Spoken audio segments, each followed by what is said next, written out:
Salut tout le monde! Ça y est, à la sauce curry, saison 2. Ça fait trop du bien de vous retrouver.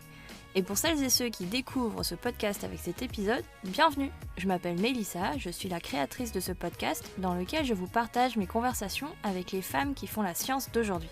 Elles sont paléontologues, ingénieures en génie civil, en intelligence artificielle et tant d'autres choses encore. Avec elles, je parle de leur parcours, de leurs choix, des difficultés qu'elles ont pu rencontrer, mais surtout de leur passion pour la science. Dans la saison 1, il y a déjà 10 épisodes, 10 femmes que vous pouvez écouter ou réécouter.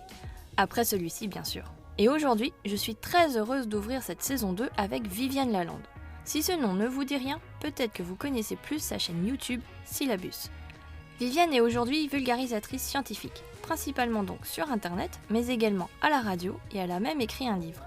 Je dis aujourd'hui car elle n'a pas toujours été que ça. En parallèle de sa chaîne YouTube et de ses autres activités de vulgarisation, Viviane a fait une thèse en biomécanique. On parle pendant une petite heure de ses envies, petite de devenir détective privé, qui évolue au fil de son parcours vers chercheuse en astrophysique, de sa découverte du Québec, où elle vit maintenant depuis plus de 10 ans, et de sa révélation pour la recherche qui lui a donné l'envie de partager et de vulgariser la science. Un parcours atypique et très enrichissant qui l'a mené aujourd'hui à avoir une audience de plus de 228 000 abonnés. Concernant l'actualité du podcast, à partir de cette saison, les épisodes seront publiés un samedi sur 2. Tous les épisodes sont disponibles sur votre appli de podcast, Apple Podcast, Spotify, Podcast Addict et autres. Si vous aimez ce podcast, n'hésitez pas à le suivre, me laisser des commentaires et à mettre 5 étoiles de préférence. Les épisodes sont également disponibles sur YouTube et sur mon site internet à lasaucecurry.com. Pour ne rien rater de l'actu, vous pouvez me suivre sur les réseaux sociaux, Instagram, Twitter, Facebook. Tous les liens sont dans les notes de cet épisode. Merci beaucoup de votre écoute et de votre soutien pour la saison 1. J'espère que cette saison 2 vous plaira autant, voire plus. N'hésitez pas à me laisser un petit message, j'aime beaucoup lire vos retours et échanger avec vous. Et surtout, n'hésitez pas à partager le podcast sur les réseaux, en parlant autour de vous. Tous les moyens sont bons pour rendre la science accessible à tous. Pour suivre l'actualité de Viviane, je vous mets également tous les liens vers sa chaîne Syllabus, qui est très cool. Sa chaîne secondaire qui est très sympa aussi, Syllabus Plus, et bien sûr ses réseaux sociaux, Twitter, Insta.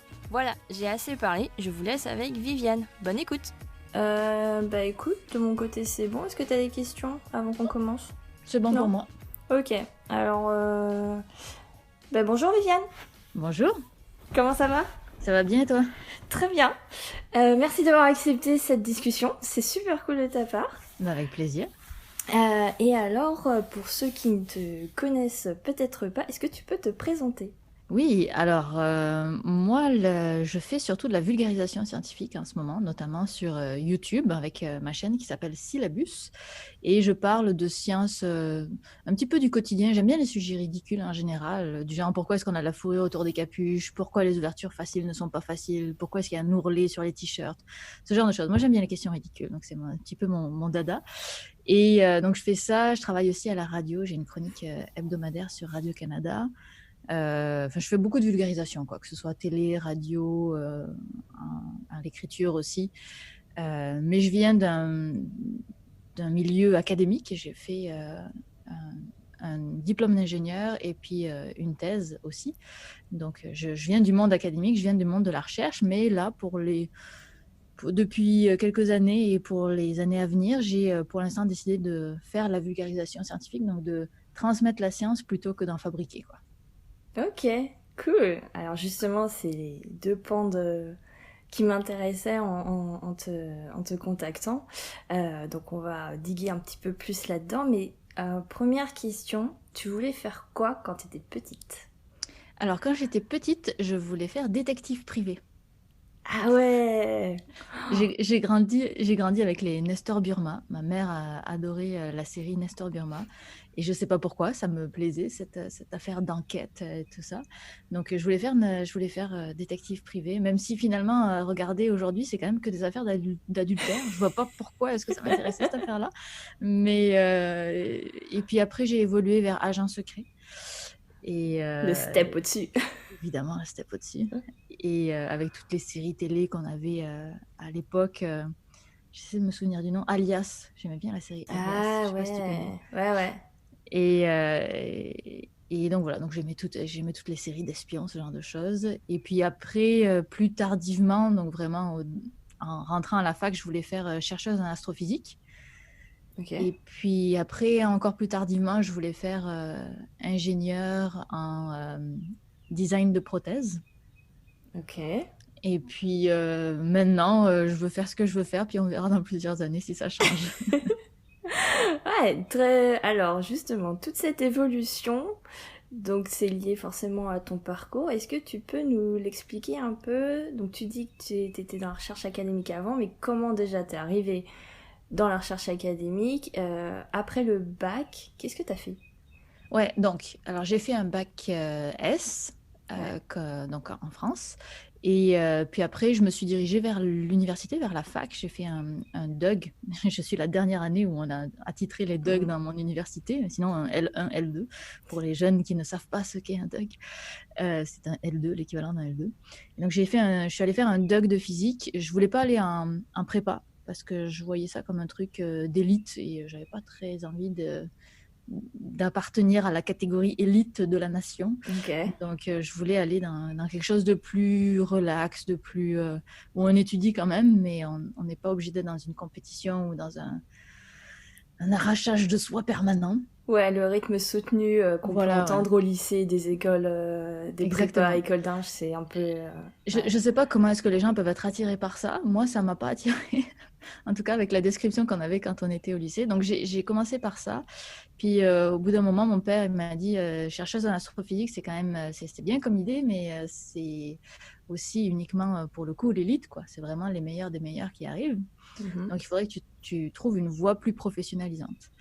Et puis, il n'avait pas complètement tort, mais du coup, je me suis tournée vers les écoles d'ingénieurs et je suis allée faire euh, de l'ingénierie mécanique, donc Ok. dans une université, dans une école d'ingénieurs, après mon L2. Et après ce diplôme d'ingénieur-là, j'ai fait un stage en recherche, dans le monde de la recherche, au Québec. Donc là, je me suis expatriée au Québec pour 6 mois pour aller faire un stage dans un laboratoire de recherche de nanorobotique. Et j'ai tellement adoré ce que je faisais là-bas que je suis restée 2 ans supplémentaires pour faire ce qu'on appelle une maîtrise. Donc une maîtrise au Québec, c'est vraiment pas la même chose qu'un master en France. Ok. Une maîtrise de recherche, c'est 2 ans de recherche avec 2, 3 cours éparpillés, mais c'est vraiment ça a vraiment la gueule d'un doctorat, même si c'est pas un doctorat, quoi. C'est un doctorat Ah, plus light, mais ça reste vraiment de la recherche, pas comme les masters européens où il y a juste 6 mois de recherche, où ça ressemble beaucoup plus à un stage finalement. c'est plus Donc, comme grade school aux ouais, exactement. États-Unis. Pour l'Amérique du Nord, les masters, c'est la même chose que les maîtrises du Québec. Ok. Mais par rapport à la France, c'est très différent, quoi. Mm-mm. Donc, j'ai fait 2 ans dans ce laboratoire de nanorobotique-là, où je me suis régalée à faire ce projet. J'ai vraiment découvert la recherche et c'était vraiment génial. Et après, je me suis dit, bon, très clairement, je suis faite pour la recherche, c'est ça qui me plaît. Mais si je continue en doctorat, je me ferme des portes. Et parce que évidemment, Comment ça? dans le sens où un doctorat, c'est quand même un diplôme beaucoup plus élevé. Et donc, on t'accepte plus en tant qu'ingénieur quand tu as un diplôme de doctorat parce que tu es surdiplômé. Ouais, ok. Tu as le problème du surdiplôme. Donc, tu te fermes des portes en te spécialisant finalement. Ok.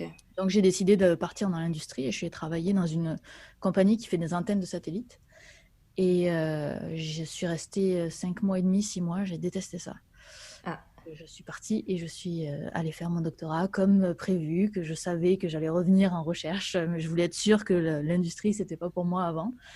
Donc, et puis là, j'ai fait mon doctorat qui a été beaucoup moins fun que ma maîtrise, dans le sens de l'excitation intellectuelle que ça a apporté, que le projet.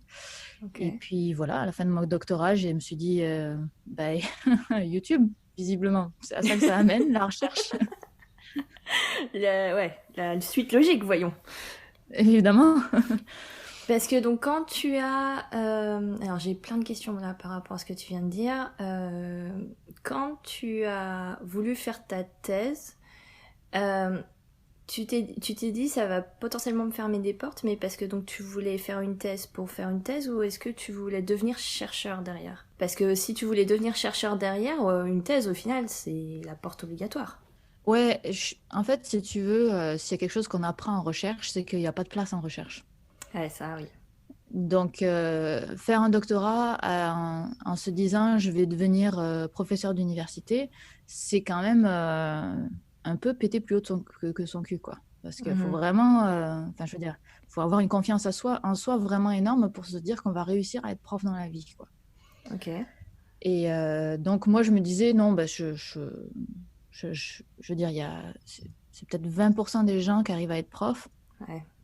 du moins à l'origine dans mon université. Puis dans ce 20%-là, c'est pas à la sortie du doctorat qu'ils deviennent profs, c'est après 1, 2, 3 Mhm. post-docs partout dans le monde, où il faut déménager tous les 2 ans, refaire des procédures de visa tous les 2 ans, enfin, je veux dire, c'est un changement de vie tous les 2 ans avec énormément de travail parce qu'il y a une pression pour la publication, pour éventuellement, peut-être un jour, éventuellement, on ne sait pas, devenir professeur.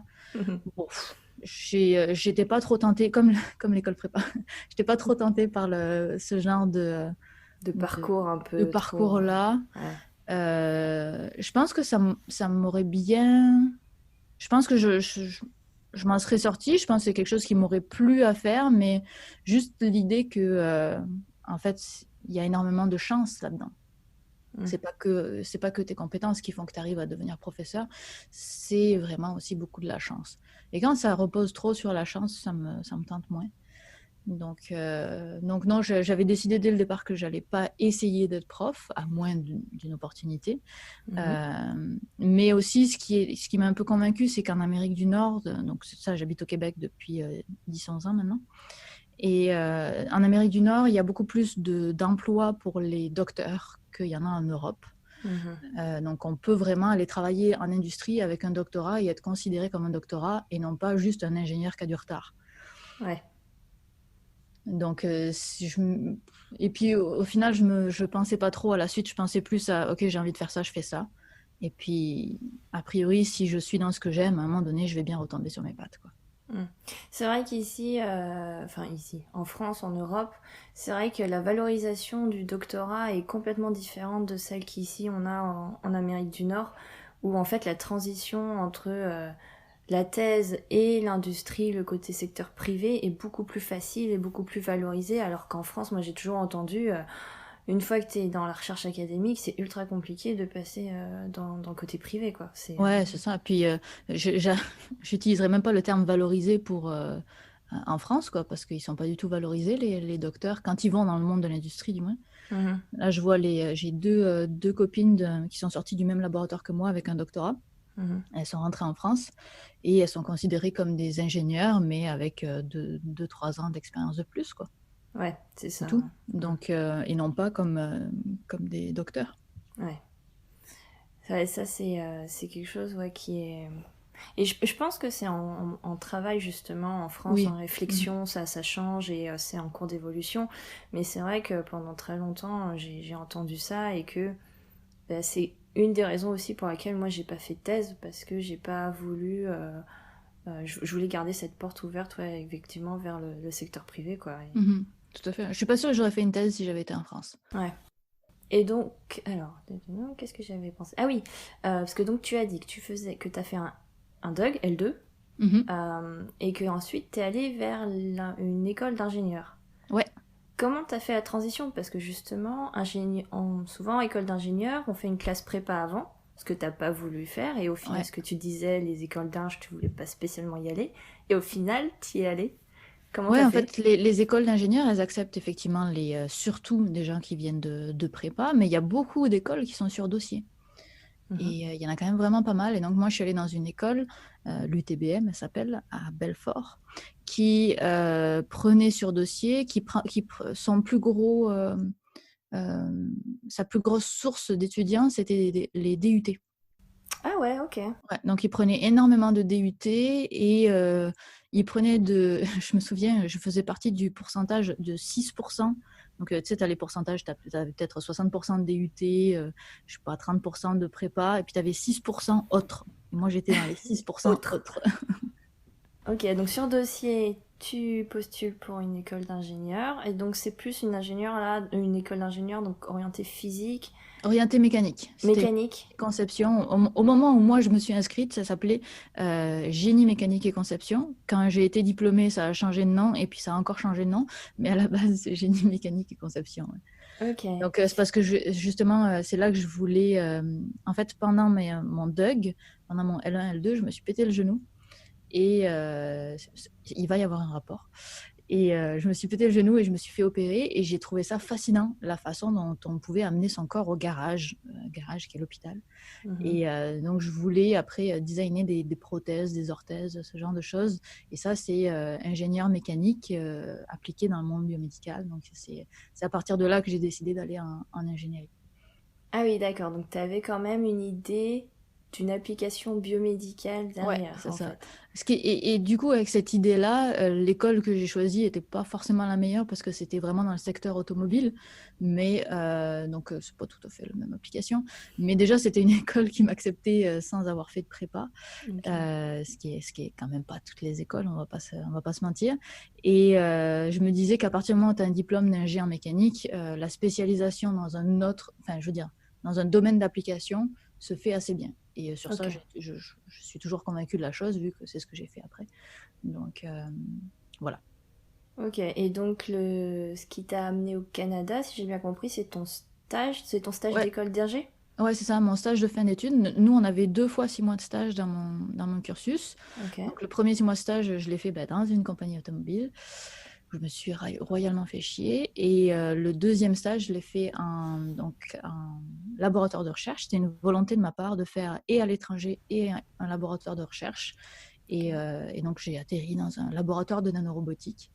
Et voilà, Donc à Montréal, c'est ça? à Montréal, c'est ça. Ok. Tu visais le Canada spécifiquement ou Non, t'avais postulé dans plein de trucs? non, en fait, c'est juste, je connaissais un pote qui était dans ce laboratoire-là. Il m'a dit, il y a une place pour tel projet, est-ce que ça te tente? J'ai dit oui, cool, et puis c'est parti. Ok. Et depuis, Je t'es pense que resté. et je suis restée. Et je pense que j'ai même pas postulé ailleurs, en fait. J'ai Ouais. commencé à dire aux gens que je connaissais, et je cherche un stage en recherche à l'étranger. Est-ce que vous avez quelque chose pour moi? Et puis, il y a une personne qui m'a répondu, et voilà. Ok. Bah easy quoi. Un Il- peu à la voie royale. Et donc, tu arrives dans ce laboratoire de recherche pour ton stage. Mhm. Donc, tu découvres en même temps le côté recherche. Et est-ce que tu découvres aussi en même temps le côté bio? Bio, non. Je je découvre surtout la recherche. Ouais. Je découvre avant tout la recherche. Le côté bio, si tu veux, ça reste un côté bio, non, vraiment pas. Physiologie, peut-être un peu plus. D'accord. Donc, où je vais vraiment avoir les bases des bases, mais très clairement, même quand on est ingénieur appliqué au monde biomédical, on est quand même pas biologiste, quoi, et de très, très, très, très, très, très loin. Donc, au final, les bases de bio que tu avais ont été suffisantes en fait pour. Ben, j'ai du mal à appeler ça la bio. Ouais. Pour moi, c'est en plus genre anatomie, physiologie, D'accord. ce sont des choses pour moi très différentes par rapport à la bio. Pour moi, la bio, on est forcément dans le minuscule, genre dans la cellule, dans Ah oui. la Ok. bactérie. Peut-être que c'est moi qui ai une vision erronée de la chose, mais tandis que la physiologie, on est beaucoup plus dans les phénomènes globaux dans le corps, genre le cœur pompe pour amener le sang à tel endroit. Ça, oui, ça j'ai beaucoup appris là-dessus. D'accord. Mais par contre, sur comment les bactéries, les cellules, les hormones, toute la biochimie du corps finalement, ça je ne l'ai pas beaucoup développé parce que c'est des choses que quand on vient designer un truc en tant qu'ingénieur, on ne va pas interagir avec les cellules, on va interagir avec beaucoup plus le macroscopique du corps qu'avec son microscopique. D'accord, ok. T'as pas besoin d'aller dans le détail de la cellule, quoi, quand Pas, il y a des pas dans ce choses. que je faisais moi, Ok. j'imagine qu'il y en a d'autres qui en auraient peut-être besoin, mais moi non. Mhm. Ok. Et donc, qu'est-ce que t'as aimé justement dans ce côté recherche? Alors, la recherche, déjà, j'étais dans un contexte, je pense, qui est assez particulier. Je n'ai pas fait 300 millions de laboratoires dans le monde, mais je pense que ce laboratoire avait quand même quelque chose de particulier, qui était qu'on était très indépendant, dans le sens où on avait tout sur place pour fabriquer nous-mêmes nos prototypes. Donc, on avait un machine shop Et c'est moi qui ai fabriqué tous mes prototypes, c'est moi qui ai utilisé la CNC, donc une machine à commande numérique, c'est moi qui faisais les dessins, c'est moi qui découpais mes plaques de plexiglas, c'est moi qui faisais mes collages, c'est moi qui faisais mes moules en plexi, tout ça. Donc, on avait vraiment un machine shop qui nous rendait hyper indépendants du reste du monde. Et ça change beaucoup de choses quand on fait de la recherche parce qu'on a la main sur tout et avoir la main sur tout, ça change vraiment sa vision globale d'un projet. Il y a aussi le fait que, ça c'est un peu plus courant, mon prof n'était pas vraiment présent et donc on était vraiment laissés à nous-mêmes. Et on était laissés à nous-mêmes, mais on était tous une bande de potes. Et au bout d'un moment, on s'est rassemblés autour d'un projet. Et puis on s'est dit, on va faire ce projet-là ensemble. Donc moi, en fait, mon projet, quand je suis arrivée, il y avait une demande de fonds qui était associée. Et donc si on lisait la demande de fonds, je voyais qu'il allait falloir des compétences à certains endroits que moi, je n'avais pas. Et donc j'ai rameuté des gens dans le laboratoire. Et je leur ai dit, hey, toi, tu es en train de faire une maîtrise, toi, tu es en train de faire un doctorat, venez, regardez, il y a ce projet qui marche bien. Et puis donc on s'est mis à travailler ensemble. Donc on était 4-5. Et on a fait le projet ensemble. Puis là, il faudrait peut-être que je te parle du projet maintenant.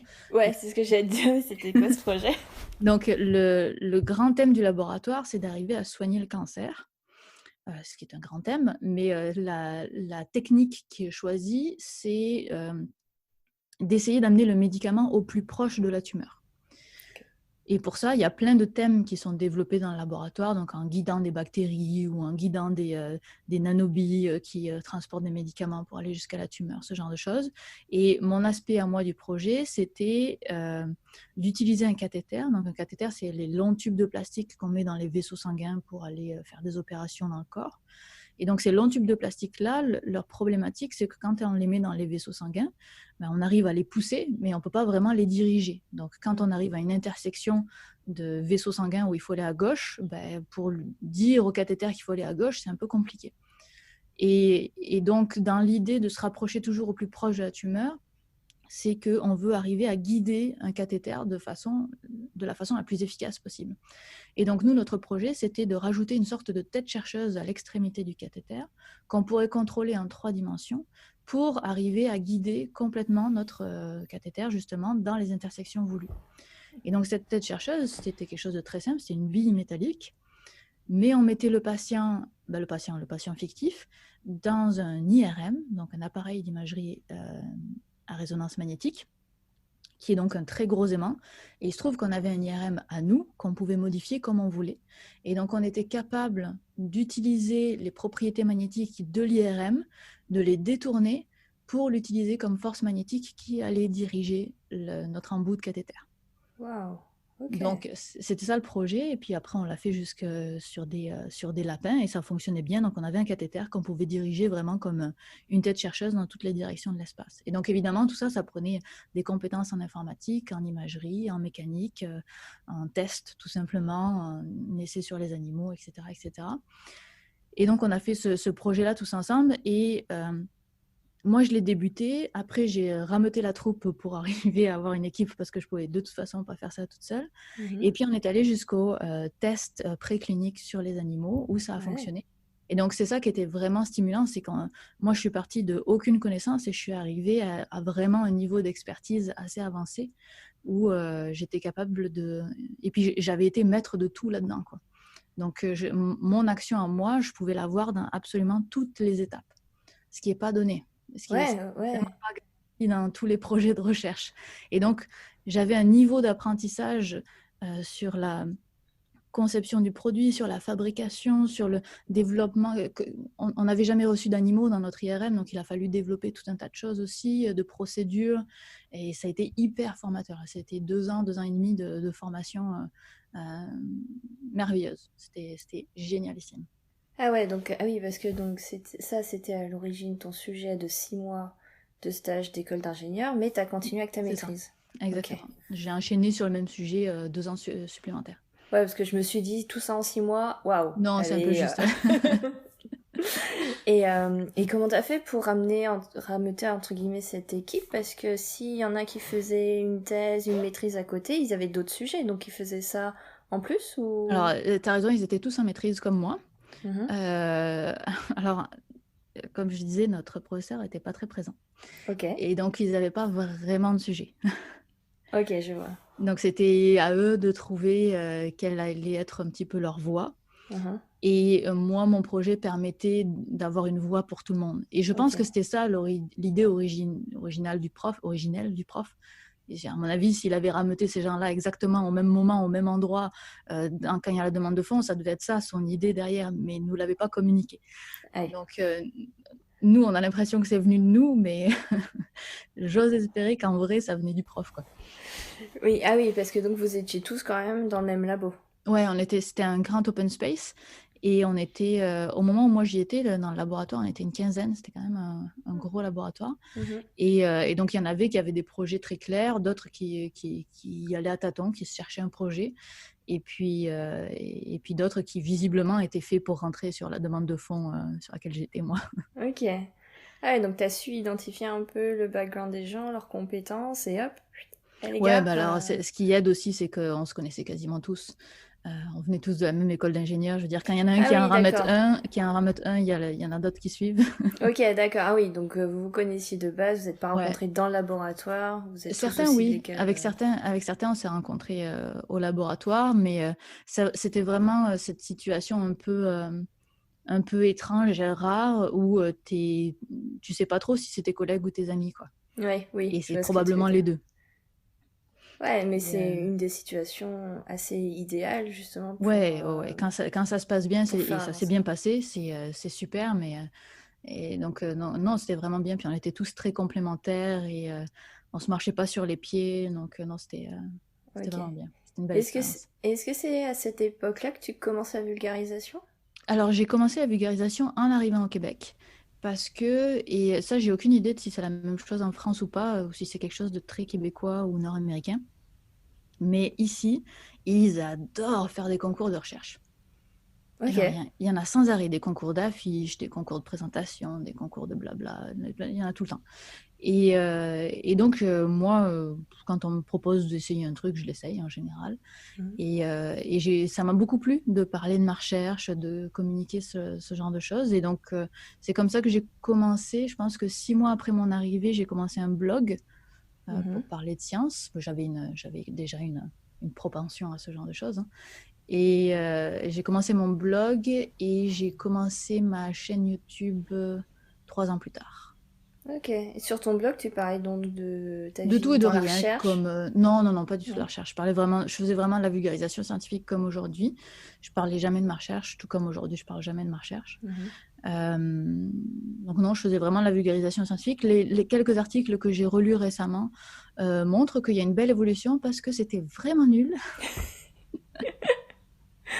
Ah, mais il faut bien commencer quelque part, hein, de toute Exactement, faut manière. bien commencer, ouais. Donc, ok, d'accord. Mais parce que entre les concours de posters, de présentations orales qui se passent dans le cadre de la recherche académique, donc tu parles de ta recherche, de ton domaine, et vulgariser de la science qui ne parle pas de ça, il y Mhm. a quand même, enfin, je trouve qu'il y a une différence en fait, parce que quand c'est ton domaine, t'es à l'aise de parler de ça, mais quand tu abordes d'autres sujets, faut tout de suite que tu fasses un peu plus de recherche, t'as pas envie de dire de conneries, comment t'as concrétisé ça en fait? Ben, en fait, tu as toujours un certain niveau, c'est-à-dire que ma recherche, je peux en parler au niveau directement maîtrise doctorat. Mhm. C'est-à-dire que directement, je peux t'amener jusqu'à mon niveau. Ouais. Mais si je te parle de la couleur des excréments, j'ai pas besoin d'aller au niveau doctorat, tu vois. Je peux aller à un Mhm. niveau très superficiel. Donc, dans la vulgarisation, la difficulté ou la facilité, ça dépend pour qui, c'est d'identifier jusqu'à quel niveau tu peux et tu veux aller dans la profondeur du sujet. Mhm. Et évidemment, plus moi je suis apte à comprendre un sujet de façon profondément, plus je vais amener les spectateurs ou les lecteurs profondément aussi. Mais si c'est un sujet dont j'ai envie de parler, mais où je maîtrise que 10% de la chose, ben, je vais parler que de 5% de la chose, parce que je parle jamais de l'entièreté. Donc non, ça se fait bien en fait. C'est juste que tu as des niveaux de vulgarisation auxquels tu t'ajustes en fonction de tes propres connaissances et de tes propres compétences. Ouais, ok, donc t'avais cette envie de vulgariser de manière très accessible sans aller dans un à un Bah, niveau très profond et les connaissances que tu avais toi te suffisaient entre guillemets. ouais, mais c'était pas aussi réfléchi que ça à l'époque. Ok, À l'époque, c'était oh, j'ai envie d'avoir un blog, j'ai envie de parler de science, quel sujet je pourrais prendre. Si tu veux, il y avait pas vraiment, il y avait pas tant de réflexion derrière ce que j'étais en train de faire. Il y avait pas tant de réflexion du pourquoi, de qui c'est que ça allait toucher. Il y avait personne qui lisait mes articles à part ma mère. Donc, ok. si tu veux, j'avais pas cette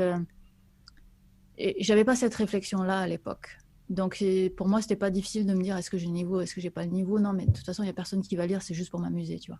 Ok, c'était vraiment un plaisir toi que tu avais Ouais, envie de exactement. partager et hop, qui lira voudra bien. Exactement. Voilà. Puis au fur et à mesure, plus tu augmentes plus ton audience augmente, Mhm. plus tu te dis, OK, non, mais là, il y a vraiment des gens qui me lisent. Donc, s'il y a vraiment des gens qui me lisent, là, faut peut-être que je fasse les choses un peu plus sérieusement.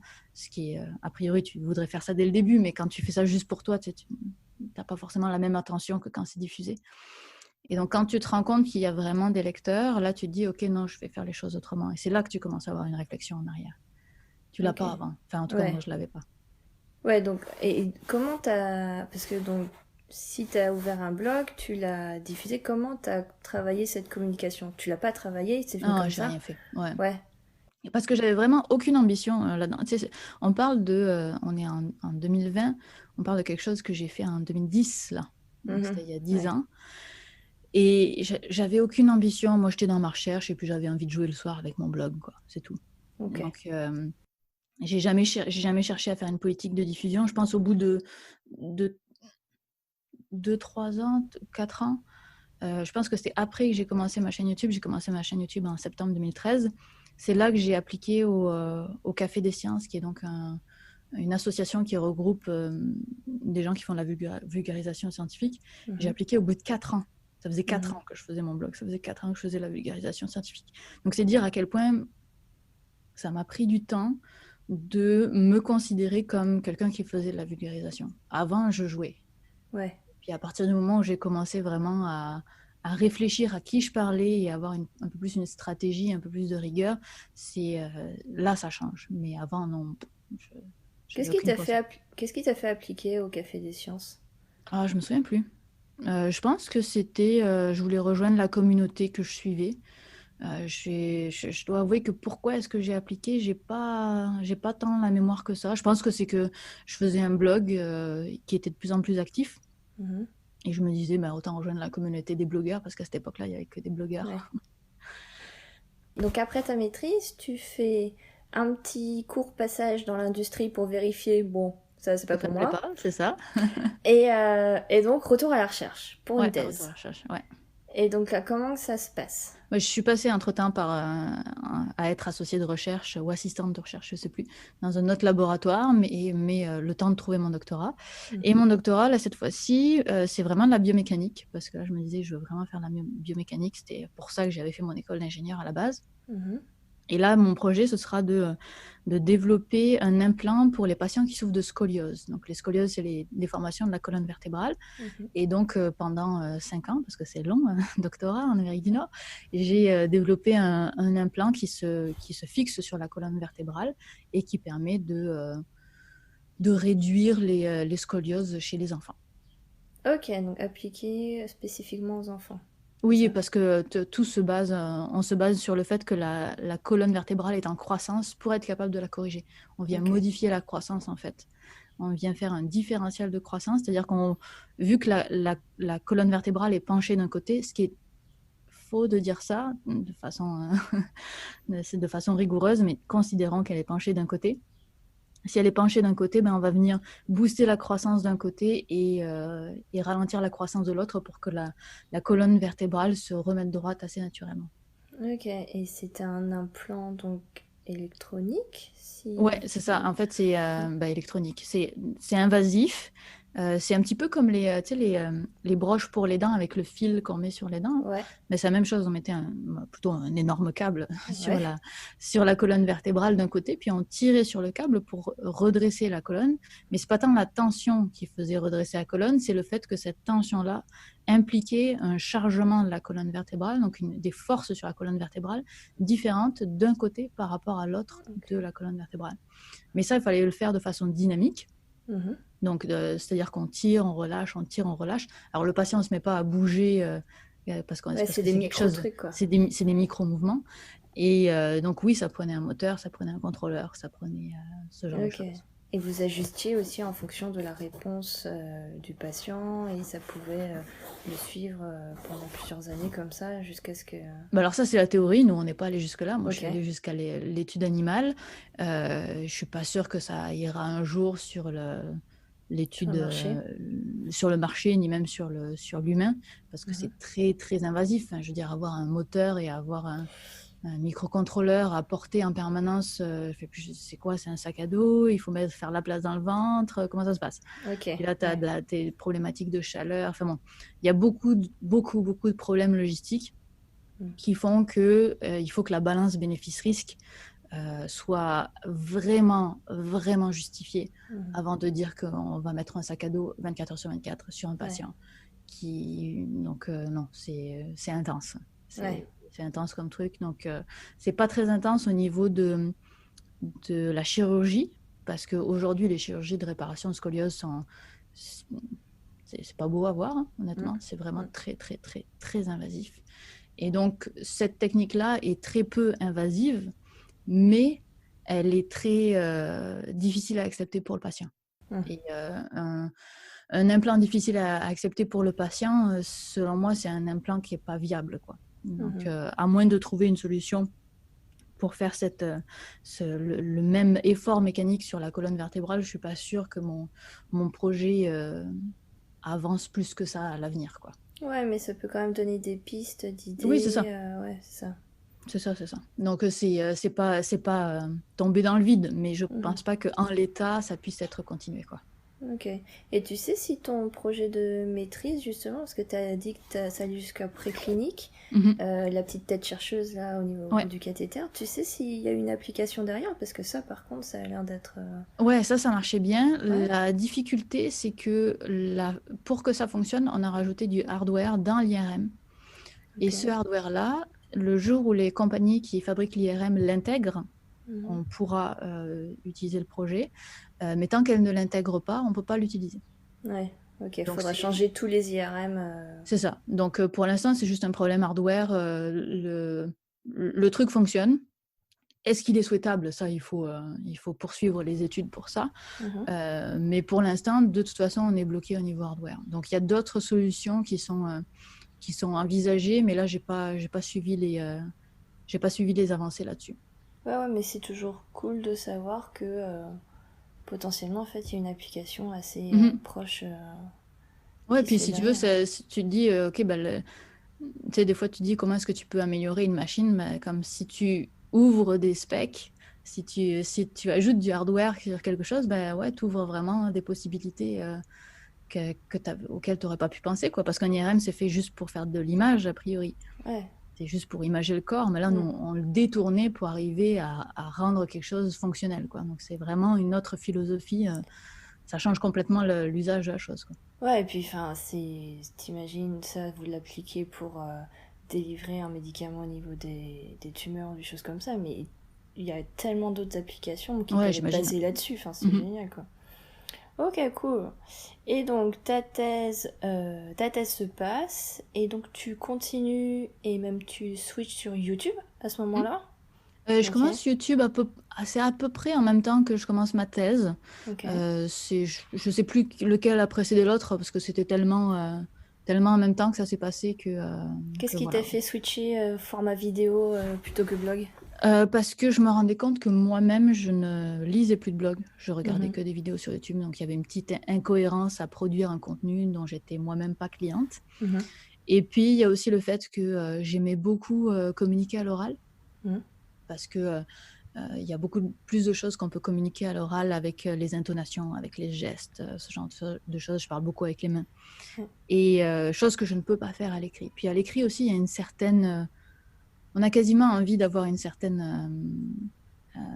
comment dire? Une belle écriture. Ah oui, je vois. Tu Faire des vois, belles phrases. faire des belles phrases. Et moi, ça m'a jamais passionné. Allons droit au but. Mm. Et donc, je pense que mon type de communication est beaucoup plus adapté à de l'oral, à quelque chose de beaucoup plus direct qu'à de l'écrit. Donc, c'est pour ça que je pense que c'était assez logique finalement. Après, je dis ça, ça fait 6 ans et demi que je fais quasiment que de l'oral. Donc, forcément, maintenant, je suis très formée pour de l'oral. Mhm. Mais je sais pas, les belles phrases, des fois, je trouve ça un peu pompeux. Mm. Et donc, j'aime bien quand c'est droit au but. Ok. Et alors, comment se passent les débuts sur YouTube? Parce que donc là, pour écrire un blog, il faut avoir un ordi et savoir écrire. Donc ça, c'est pas mal. Ouais. Mais vidéo YouTube, faut avoir une caméra, faut gérer l'audio, le son, enfin la vidéo, tout ça. Comment t'apprends tout ça? Alors, j'avais absolument aucune compétence et aucune connaissance de tout ça quand j'ai commencé, mais genre Ouais. vraiment zéro. Et il n'y avait pas énormément de ressources à cette époque-là non plus sur Internet. Mhm.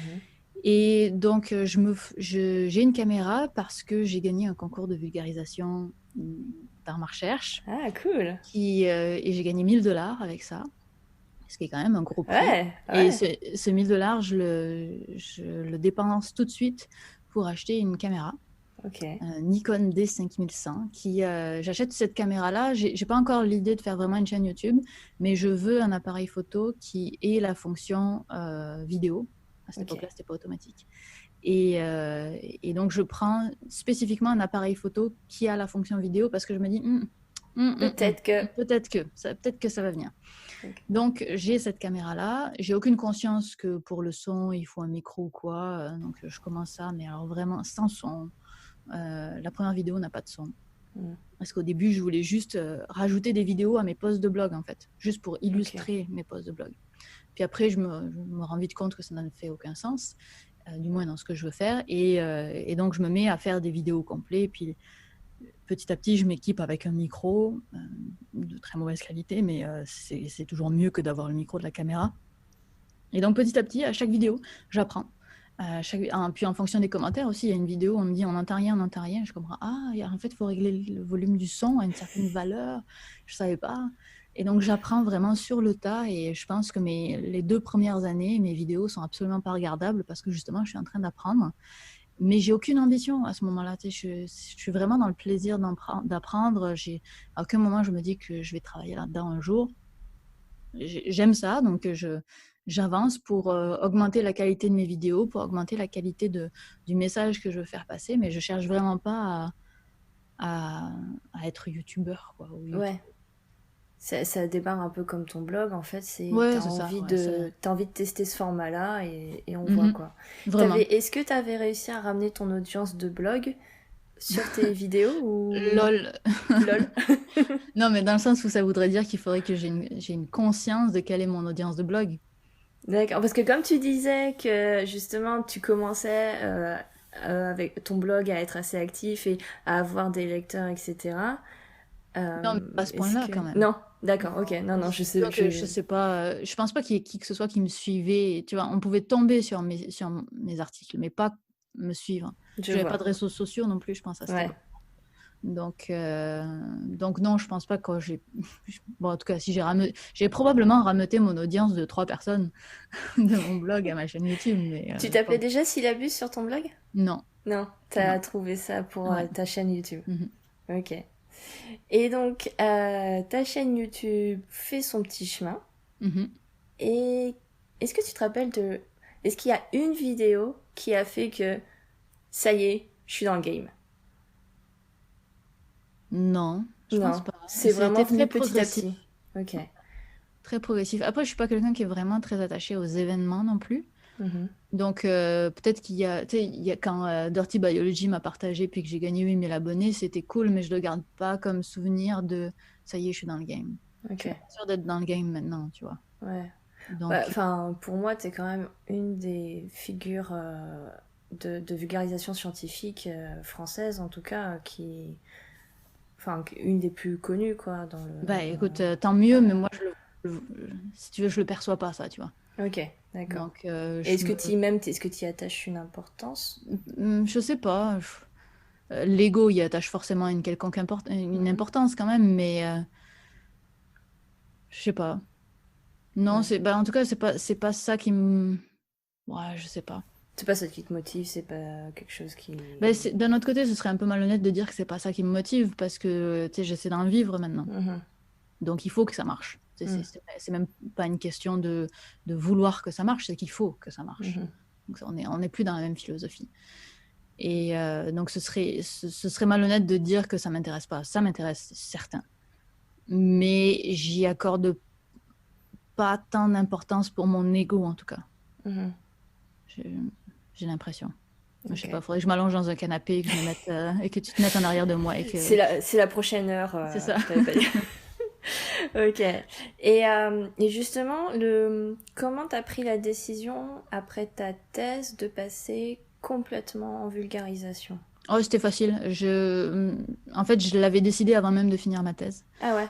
Ouais. Je faisais de plus en plus de vulgarisation, ça marchait de mieux en mieux. J'avais de plus en plus de contrats ailleurs et ça me plaisait beaucoup. J'en avais un petit peu marre de ma thèse, comme tous les thésards d'ailleurs. Ouais. Je pense pas qu'il y ait un seul thésard qui sorte en se disant ouais, j'ai envie de continuer encore 5 ans. Bah, il y en a qui continuent en Qui postdoc continue et la tout ça, recherche, hein, donc, mais voilà. continuer son projet, c'est Ah oui, important son quand même. projet, ouais. Et donc voilà. Et en fait, si tu veux, j'aime bien les challenges, quoi. Mhm. Je trouvais ça cool de me dire, ok, bah, je vais essayer d'avoir ma petite entreprise à moi, parce que c'est une entreprise, hein. Oui. Et puis, on va voir ce que ça donne. Puis au pire, je sais pas, j'ai assez d'expérience et de diplôme pour retomber sur mes pattes si jamais ça marche pas. Donc, essayons. Ouais, ok. Voilà. Donc tu t'es dit, c'est le moment, Mhm. et adviendra qui pourra, et... C'est ça. On verra. Ok. Et maintenant que tu as justement maintenant que tu es professionnalisée Mhm. dans la vulgarisation, comment tu gères ça? Parce que tu es toujours toute seule ou comment que ça se passe? Ouais, je suis toujours toute seule. Ok. Je fais relire mes textes quand je peux à mon conjoint, hein, surtout, qui est le premier relecteur des textes, aux chercheurs quand je travaille avec des chercheurs. Mais j'essaie de faire relire mes textes. C'est là où j'ai le plus d'aide, mais c'est de l'aide de bénévole, j'embauche personne. Ok. Et donc non, j'ai encore jamais embauché personne. J'aimerais bien, mais c'est ça, il faut que les finances suivent, évidemment. Mhm. Donc c'est un petit peu le serpent qui se mord la queue. Donc c'était quoi ta question? C'était ça? Est-ce que j'étais Oh, seule toujours? oui, voilà, c'est maintenant comment tu gères ta chaîne YouTube maintenant puisque c'est ta principale activité. Ouais, c'est ça. Ouais. Euh, Donc maintenant, je fais 2 vidéos par mois Ok. sur ma chaîne YouTube principale, sur ma chaîne YouTube secondaire où je donne des conseils aux gens qui veulent se lancer sur YouTube ou en communication scientifique. Je fais une vidéo par semaine de conseils. Ok, je savais pas, je connaissais pas ta Ouais, chaîne ça secondaire. s'appelle Cool. Syllabus Plus. Hey. Donc, c'est ma chaîne secondaire. Puis, c'est ça. Puis, l'idée, c'est de trouver d'autres contrats en dehors de ça parce que c'est pas suffisant pour en vivre. Ouais. Donc, c'est ça. J'ai la radio, j'ai une chronique hebdomadaire par semaine qui Ok. aide beaucoup. Puis, j'essaie d'avoir des contrats, des conférences, des formations que je donne un petit peu partout. Donc, je donne des formations sur justement comment faire des vidéos de science. Je vais donner un cours à la rentrée à Polytechnique Montréal de comment vulgariser. Ok. Donc voilà, donc j'essaie de me trouver d'autres petits contrats pour qu'au final, j'arrive à en vivre. Et puis voilà, donc ma chaîne YouTube, c'est toujours là où je passe le plus de temps Mhm. par rapport à mes autres activités. Mhm. Et je pense que c'est aussi ce qui fait que j'arrive à avoir des contrats par-ci par-là. C'est parce que je Oui. me présente sur YouTube et puis c'est un petit peu mon portfolio en ligne, quoi. Voilà, Donc, c'est ce que j'allais dire, c'est ta figure publique sur YouTube qui c'est ça, est ouais. ton principal argument en fait derrière pour décrocher toutes ces conférences et Exactement, ouais. ouais. Et comment parce que j'ai vu que tu as fait des vidéos avec des instituts du sport, avec des chercheurs, etc. Comment tu arrives à tu choisis un sujet, tu les contactes et ça marche pas? Comment Ça ça dépend se des passe? vidéos. Pour l'Institut national du sport du Québec, là, j'avais une vidéo en tête très claire. Donc, je voulais tester les montres. Et on avait un contact pour parler avec les gens de l'INS. Et donc, on est allé voir ce contact, on a fait 2-3 rendez-vous et puis ça a fonctionné. Pour une vidéo que j'ai fait sur comment faire pousser des organes, donc vraiment beaucoup plus sur de la biologie. Et c'est clairement pas moi qui venais avec l'idée parce que moi, je peux venir avec des idées de physique, de tests et tout ça. Des idées de bio, c'est plus compliqué pour moi. En général, on me les propose plus qu'autre chose. Donc là, c'est eux qui sont venus me voir, qui voulaient parler de ça. Et donc, on a travaillé là-dessus. Donc, c'est vraiment du cas par cas. Il n'y a pas de règles. Il y a pas de règles. Ok, d'accord. Et comment tu choisis tes sujets? T'as déjà une liste de questions en fait en tête et après tu... Non, j'ai arrêté de lister toutes les questions parce que j'en avais trop. Quand je suis arrivée à 200 et à 200 idées et que je ne faisais jamais descendre la liste parce qu'en fait, à chaque nouvelle vidéo que je faisais, en fait, j'avais eu une idée entre-temps et puis j'allais développer cette idée-là. Et jamais j'allais sur la liste, donc je ne prends plus en note mes idées. Et puis la prochaine vidéo, c'est celle qui va popper dans ma tête à un moment donné et qui sera la suivante. Ok, tu mets combien de temps à peu près à faire une vidéo? C'est très, très, très aléatoire. Ouais. Et c'est difficile de compter parce que c'est jamais des jours au complet, c'est des heures par-ci, par-là, qui s'entrecoupent avec d'autres projets. Donc, c'est toujours assez difficile à estimer. Je pense que j'ai énormément réduit mon temps de production. Avant, c'était beaucoup plus long que ça. Je pense que maintenant, je dois être autour de 30-40 heures par vidéo. Ok, donc une grosse semaine, quoi. Une semaine ouais. Pour les vidéos les plus normales. Donc ça, c'est une moyenne. T'en as moins, t'en as beaucoup plus. Ok. Et la vidéo sur les montres de sport, qui est celle à laquelle tu faisais référence en parlant de l'Institut national du sport, je pense qu'elle, ça a été plus long parce qu'on a eu plusieurs rendez-vous avec l'INS avant, où on s'est rendu sur place, on a eu beaucoup de réflexions avec Franck, la personne avec qui je faisais la vidéo, on a fait les tests et puis après analyse des résultats, blablabla. Donc ça, c'est le genre de vidéo qui prend plus de temps. Ou la vidéo juste avant qui parlait des squats asiatiques. Pourquoi est-ce que c'est difficile de faire des squats asiatiques? Celle-là, elle m'a pris littéralement des années, dans le sens où la réflexion a commencé il y a au moins 4 ans.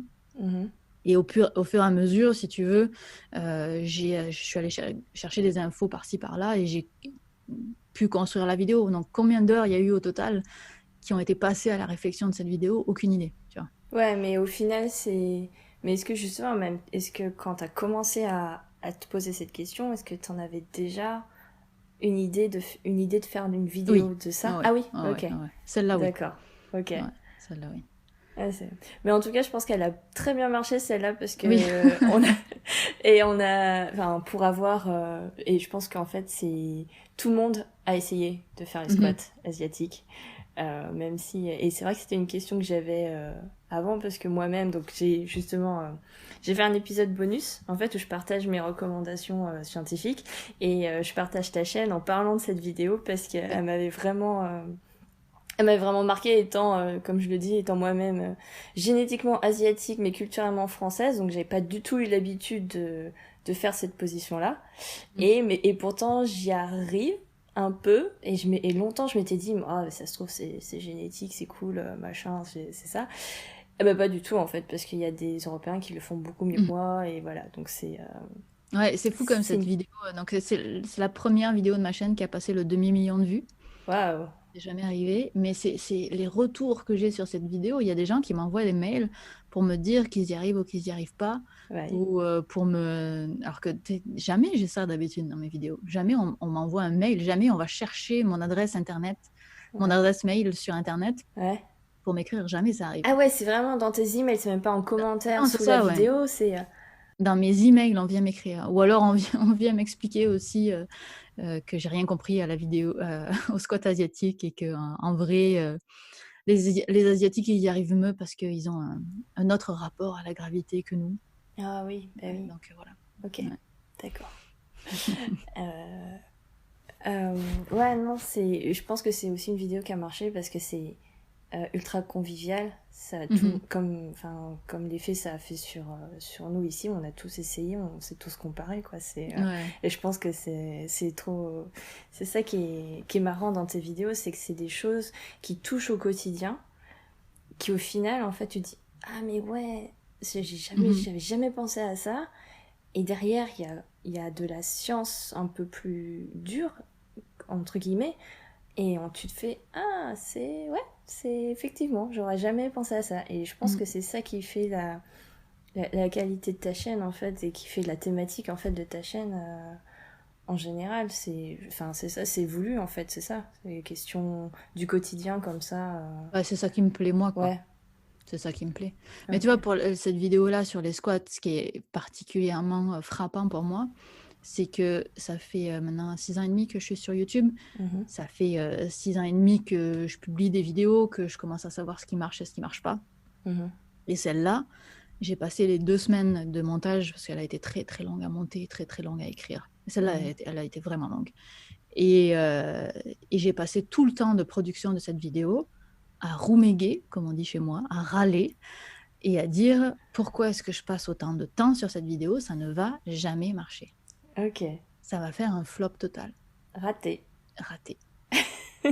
Et donc, c'est dire à quel point c'est difficile, c'est extrêmement difficile de prévoir ce qui va plaire et ce qui va pas plaire, quoi. Parce que je me suis dit, je veux dire, maintenant ça paraît évident, bah oui, le squat asiatique, ça parle à tout le monde, mais non, c'est pas si évident. Mhm, Je veux dire, moi, mon intérêt, c'était pourquoi est-ce que toi, tu y arrives, moi, j'y arrive pas. C'est pas si évident que ça va parler à tout le monde, quoi. mhm. Donc, Ok, voilà. ouais. Donc comme quoi, faut faire les sujets, les vidéos qu'on veut et Mhm. on- Je sais pas si c'est ça que j'en retire comme conclusion. non. Ok. Bon, on va arriver à la fin de l'épisode. Est-ce que deux petites dernières questions. Est-ce que tu as eu des rôles modèles tout au long de ton parcours? Ouais, c'est difficile parce que je les ai jamais identifiés comme rôle modèle. C'est-à-dire que je pense que Mentor? j'en ai eu. Hmm. Ouais. Ou Qu'est-ce que tu as dit? mentor, tu vois, rôle Mentor, ouais. modèle ou mentor, je Je, sais pas. je pense que j'en ai eu, mais sans savoir, sans, si tu veux, euh, formuler dans ma tête que cette personne est un mentor pour moi. Tu sais. Je Mhm. pense que j'ai beaucoup été inspirée par les films et les séries où il y avait des femmes fortes. Ok. Donc ça, je pense que ça me parlait beaucoup. Mhm. Parce que, en fait, j'ai découvert assez... On m'a fait remarquer que j'aimais surtout les films où il y avait des femmes fortes. Je l'avais moi-même jamais remarqué. Donc c'est vraiment quelque chose qui est venu de l'extérieur Inconscient. de moi, vraiment inconscient, où je suis comme, ah oui, ok, bon, c'est vrai, il y a une petite tendance. Comme quel film, tiens, par exemple? J'ai beaucoup grandi avec les Charlie's Angels, Ouais. avec Alias, avec... qu'est-ce qu'il y avait d'autre? Buffy? Lois Lane dans la série Superman. Mhm. Mon personnage préféré, c'était Lois Lane, c'était pas Superman. Superman, Ouais. je m'en fous. Qu'est-ce que t'as dit comme nom de série? J'ai dit Buffy, Dark Buffy, Angel, ce genre. ouais, le deuxième, là, non, je connais pas. Non, ok. Mais tout ce genre de choses. À chaque fois qu'il y avait une femme forte, là, je pense que je m'identifiais pas mal. Ok. Donc il y a ça. Dans mon entourage proche aussi, il y a un ami de mes parents qui a beaucoup contribué, je pense, à mon éducation scientifique, parce que mes parents ne sont pas des scientifiques. Et donc, lui qui a été très présent dans mon enfance et dans mon adolescence, c'est lui qui m'a fait découvrir ce que c'était un trou noir, qui m'a vraiment le plus ouvert l'esprit sur la science et fait découvrir les choses. Puis des fois aussi, c'est pas que les parents sont pas scientifiques, c'est que tu as besoin que ça vienne de quelqu'un d'autre aussi. Mhm. Ouais. C'est pas Ouais. forcément lié à la personne, mais plus au statut de la personne. Ouais. Et donc oui, je pense que j'ai eu des personnes, mais je les ai jamais vraiment identifiées directement comme des rôles modèles ou comme des mentors. Mhm.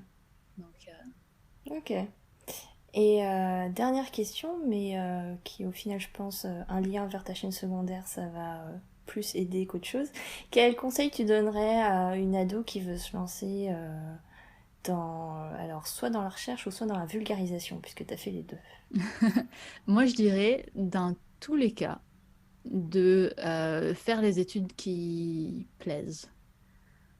Je pense. Je pense Mm. que c'est assez important de suivre ce qui nous plaît, tout en ayant un petit côté pratico-pratique, quoi. En se Ouais. disant même que je travaille à la fin. Donc, se dire, tu sais, il y a des études qui sont plus professionnalisantes que d'autres. Ouais.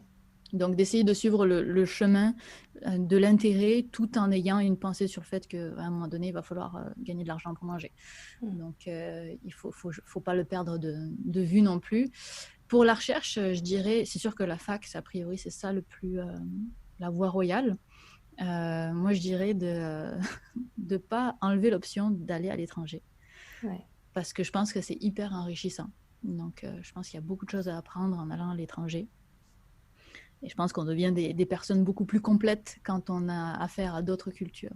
Donc, voilà, mon premier conseil sera peut-être d'aller vivre à l'étranger au moins quelques années. Et puis, pour ceux qui veulent se lancer en vulgarisation scientifique, je veux dire, le fond du problème, c'est qu'il y a très peu de gens qui arrivent à en vivre. Donc, ça veut dire qu'il faut faire ça d'abord par passion et après par métier. Un peu comme moi, je l'ai fait pour la vulgarisation. Aujourd'hui, je peux en vivre, mais c'est pas garanti que ça dure et c'était pas garanti que ça marche du tout. Donc, on le fait d'abord par intérêt. Et puis, s'il se trouve que ça fonctionne, bah, tant mieux, allons-y. Mais moi, je me prévois toujours d'avoir à retomber sur mes pattes de façon différente, quoi. Ok. Donc, t'as un mais plan après, B quand même derrière. j'ai toujours un plan B. Mais moi, je suis dans le genre... je suis pas une preneuse de risques. Mes risques sont très, très calculés. Donc, je suis pas une si grande aventurière que ça, quoi. Donc, j'ai tendance à dire calculez vos risques. Ok. Ben, merci beaucoup pour ces conseils. Et je pense que pour les conseils techniques, tout ça, donc comme j'ai dit, on en verra sur la chaîne Syllabus Plus, parce que je ne connaissais pas l'existence de cette chaîne. Oui, et sur Syllabus Plus, donc j'essaie surtout de répondre à des questions. Des fois, je fais des vidéos sans forcément répondre directement à une question, mais plus vous posez des questions, plus vous aurez le contenu qui est ajusté à ce que vous cherchez. Donc, moi, j'aime beaucoup ce projet de Syllabus Plus. On n'est pas très nombreux et c'est quelque chose de positif pour moi, dans le sens où on peut vraiment communiquer, on peut vraiment échanger. Et donc voilà, donc venez sur Syllabus Plus, sur Syllabus aussi évidemment, mais c'est juste pas le même contenu, pas le même objectif, mais sur Syllabus Plus au moins, si vous voulez des conseils, pas que pour monter une chaîne YouTube, vraiment pour communiquer, surtout la science, je pense que, en tout cas avec tout ce que je prévois, j'ose espérer que mes conseils seront utiles. Cool, ben parfait, merci beaucoup Viviane.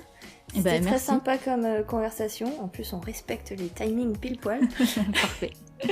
Bonne continuation pour ta chaîne. Elle est très bien partie et j'aime vraiment beaucoup ce que tu fais. Donc, si ça peut continuer le plus longtemps possible, ce serait génial. Ben, merci et bonne chance à toi pour ton podcast. Merci beaucoup. À plus. Merci d'avoir écouté jusqu'ici et encore merci à Viviane pour sa confiance. Si vous avez aimé cet épisode, n'hésitez surtout pas à vous abonner et à le suivre sur les réseaux sociaux. D'ici là, prenez soin de vous et à la prochaine. Ciao!